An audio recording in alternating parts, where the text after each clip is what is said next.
हा बघा गरमागरम चिकन पुलाव अगदी हॉटेलसारखा दिसतोय ना, इतका मस्त सुगंध येतोय की वाट बघवत नाहीये। हॉटेलमध्ये खाल तर भरपूर पैसे जातील, पण घरी खूप सोप्या पद्धतीने बनतो। आज मी तुम्हाला माझ्या पद्धतीने मसालेदार चिकन पुलाव दाखवणार आहे आणि पुलावला खरी चव ही चिकनच्या परफेक्ट ग्रेव्ही मसाल्यामुळेच येते। आणि तुम्ही इथे पाहू शकतात की चिकनची परफेक्ट अशी ग्रेव्ही ही कशी बनवायची की आपला जो पुलाव आहे तो अगदी हॉटेलमध्ये मिळतं त्या पद्धतीने चवीला लागतं। आणि हे सगळं बनवण्यासाठी आपल्या घरच्या साहित्यामध्येच हे पुलाव बनवणार आहे, त्यासाठी काही बाहेरून जास्त काही साहित्य आणायची गरज सुद्धा नाहीये। बरेच जण पुलाव बनवायला गेले की भात चिकट होतो आणि त्यामुळे पुलावाचा पूर्ण टेस्ट बदलून जातो, पण आज आपण एकदम मोकळा भात असं बनवणार आहोत आणि त्यासोबतच चव सुद्धा अशी लागते की घरातले सगळे पुन्हा पुन्हा मागतात। मध्ये एक छोटी ट्रिक पण सांगणार आहे ज्यामुळे पुलाव चिकट होत नाही आणि शेवटचा फायनल रिझल्ट पाहिल्यावर तुम्हाला लगेच बनवावंसं वाटेल, म्हणून शेवटपर्यंत नक्की बघा आणि रेसिपी मिस करू नका। इथे मी पाव किलो इतकं चिकन घेतलेलं आहे, तुम्ही तुमच्याप्रमाणे चिकनचं प्रमाण घेऊ शकता। त्यानंतर हे चिकन साफ करून घेतलेलं आहे आणि चिकनचे पीसेस आहेत ते मोठे आहेत, त्यामुळे मी छोटे असे कट करून घेणार आहे। जास्त पण छोटे नाही, मीडियम साईजच ठेवायचं आहे। तर इथे अशा पद्धतीने करून घेतलेलं आहे, स्वच्छ साफ सुद्धा करून घेतलेलं आहे। त्यानंतर हे चिकन आहे ते मॅरिनेट करायचं आहे, त्यासाठी हळद आणि मीठ हे छान असं चिकनला मिक्स करून घ्यायचं आहे। आणि चिकनला सुरुवातीलाच मीठ आणि हळद लावून घेतल्यामुळे ते चिकन आहे ते आतून ज्युसी बनतं। त्यानंतर हे चिकन मॅरिनेट करायला ठेवायचं आहे, जितका वेळ असेल तितका वेळ तुम्ही ठेवू शकता, जसं की अर्धा तास, 1 तास, 15 मिनिटं। त्यानंतर इथे बासमती राईस घेतलेला आहे, पुलावासाठी कधीही बासमती राईस घ्यायचं म्हणजे पुलाव छान बनून तयार होतो। हे सुद्धा स्वच्छ धुवून घेतलेलं आहे आणि ह्याला सुद्धा पाण्यामध्ये भिजवून ठेवणार आहे। बासमती राईस आधीच पाण्यामध्ये भिजवून ठेवला की भात हा मोकळा बनून तयार होतो। त्यानंतर पुलाव बनवण्यासाठी लागणारे सगळे साहित्य काढून घेतलेले आहेत। हे सगळे खडे मसाले घेतलेले आहेत आणि हे सगळे खडे मसाले जर घरात असेल तर नक्कीच घाला, खडे मसाल्यामुळे छान असं पुलाव बनून तयार होतो। आणि इथे वाटण सुद्धा करून घेतलं आहे, आलं लसूण मिरची याचं। आणि इथे कांदा आहे तो उभा चिरून घेतलेला आहे, कांदा थोडंसं जास्त घ्यायचं, टोमॅटो घेतलं आहे, कोथिंबीर आणि लिंबू घेतलेला आहे। आणि इथे चिकन मॅरिनेट करून 1 तास झालेला आहे आणि इथे वेळ होतो म्हणून इतका वेळ ठेवलेला आहे, वेळ कमी असेल तर 10-15 मिनिटं पण खूप झालं। त्यानंतर हे पुलाव आहे ती झटपट असं कुकरमध्ये बनवणार आहेत। त्यानंतर तेल घातलं, तेल व्यवस्थित गरम झालं की खडे मसाले घालून घेतलेले आहे आणि खडे मसाले हे घालायचेच आहे, खडे मसाल्यामुळेच पुलावाला अजून खूप छान चव येते। आणि सर्व खडे मसाले छान परतून झाले की त्यानंतर ह्यामध्ये कांदा घालून घेणार आहे आणि पुलावामध्ये कधी पण कांदा थोडंसं जास्तच घालायचा आणि कांदा असं उभा चिरून घ्यायचा आहे। तर कांदासुद्धा छान परतून घेणार आहे, कांदा थोडंसं परतून झालं की त्यानंतर ह्यामध्ये आलं लसूण मिरची याचं हे वाटण घालणार आहे, वाटणसुद्धा थोडंसं जास्तच घालायचं आहे। आता इथे वाटणसुद्धा छान परतून घ्यायचं आहे। आणि तुम्ही आपल्या चॅनलवर नवीन असाल तर सबस्क्राईब करा आणि अजूनपर्यंत तुम्ही सबस्क्राईब केलं नसेल तर नक्कीच सबस्क्राईब करून घ्या।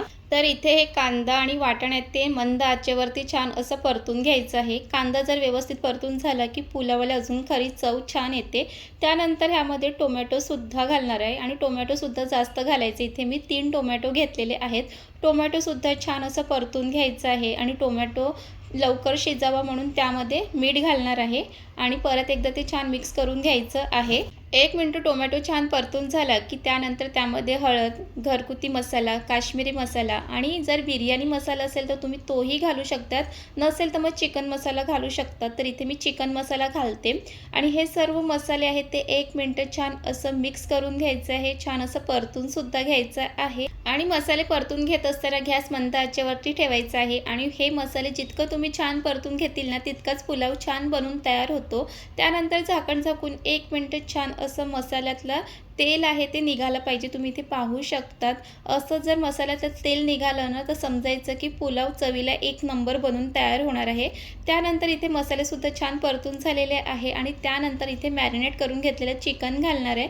चिकनसुद्धा हे सगळे मसाल्यामध्ये छान असं मिक्स करून घ्यायचं आहे। आणि तुम्हाला सुद्धा चिकनपासून वेगवेगळ्या रेसिपी बनवायला आवडत असतील ना तर आपल्या चॅनलवरती चिकनपासूनचे अनेक रेसिपी आहेत, तुम्ही तिथे नक्की जाऊन बघा। आणि तुम्ही इथे पाहू शकतात की चिकन मस्त असं सगळ्या मसाल्यामध्ये छान मिक्स करून झालेलं आहे। त्यानंतर अगदी थोडंसं पाणी घालून ते परत एकदा छान मिक्स करून घ्यायचं आहे आणि त्यानंतर मग हे चिकन आहे ते झाकण झाकून एक 5 मिनिटाची छान अशी वाफ काढून घ्यायची आहे।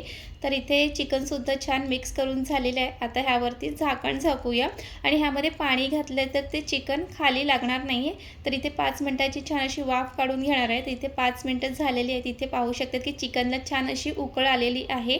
ते परत एकदा छान मिक्स करून घ्यायचं आहे आणि परत एक ते चिकन आहे ते परत 5 मिनिटं झाकून परत छान अशी उकळ काढून घ्यायची आहे। 10 मिनिटं असे सुरुवातीला चिकन आहे ते शिजवून घ्यायचं आहे। तर इथे 5 मिनिटं झालेले आहेत आणि इथे पाहू शकतात की चिकनला छान अशी उकळ आलेली आहे आणि चिकनसुद्धा आतून छान असं थोडंसं शिजलेलं आहे आणि त्यानंतर मग लगेच त्यामध्ये बासमती राईस टाकून घेणार आहे। आणि कधीही पुलाव म्हणा किंवा बिर्याणी बनवत असेल ना तर बासमती राईसच वापरायचं आहे। जर कधी नसेल तर मग तुम्ही आपल्या घरचा जो रोजचा राईस आहे तो सुद्धा तुम्ही वापरू शकतात। त्यानंतर ह्यामध्ये बासमती राईस टाकून झाल्यानंतर हे सर्व मसाल्यामध्ये छान असं मिक्स करून घ्यायचं आहे आणि तांदूळ आहे ते आधीच जर तुम्ही पाण्यामध्ये 10-15 मिनिटांसाठी सुद्धा जर भिजून ठेवलात ना तर तो भात आहे तो मोकळा असं बनून तयार होतो। आणि एका साईडला गरम पाणी सुद्धा करायला ठेवलं होतं आणि कधीही थंड पाणी घालू नका, तर गरम पाणीच घालायचं आहे। आणि बऱ्याच वेळा पुलावाचा जो भात आहे तो चिकट होतो, त्यामुळे कधीही पाण्याचं प्रमाण आहे तो योग्य प्रमाणात घालायचं आहे। तर इथे 1 कप बासमती राईस घेतलेला आहे, त्यामध्ये मी 1.5 कप इतकं पाणी घातलेलं आहे आणि शेवटी गरम मसाला सुद्धा घालायचा। गरम मसाला शेवटी घातलं की अजून पुलावाला छान टेस्ट येते आणि भात अजून मोकळा सुटसुटीत व्हावा यासाठी ह्यामध्ये 1 चम्मच तूप इतकं घातलेलं आहे। आणि तुम्ही सुद्धा पुलावामध्ये एकदा तूप घालून बघा, भात सुद्धा सुटसुटीत होतो आणि पुलावाला खूप छान चव येते। त्यासोबतच यामध्ये लिंबाचा रस घालायचा आहे। हे सर्व छान असं मिक्स करून घ्यायचं आहे आणि त्यानंतर मग भरपूर अशी हिरवी कोथिंबीर घालायची आहे आणि कोथिंबीर सुद्धा छान असं भातामध्ये मिक्स करून घ्यायची आहे। आणि तुम्ही ते पाहू शकतात की पुलावाला किती छान असा हा रंग सुद्धा आलेला आहे। त्यानंतर हे सगळं छान मिक्स करून झाल्यानंतर कुकरचं झाकण लावून घ्यायचे आणि कुकरच्या 3 शिट्ट्या काढून घेणार आहोत। सुरुवातीला चिकन थोडंसं शिजवून सुद्धा घेतलेलं आहे। तर चला आता कुकरच्या शिट्ट्या काढून घेऊया।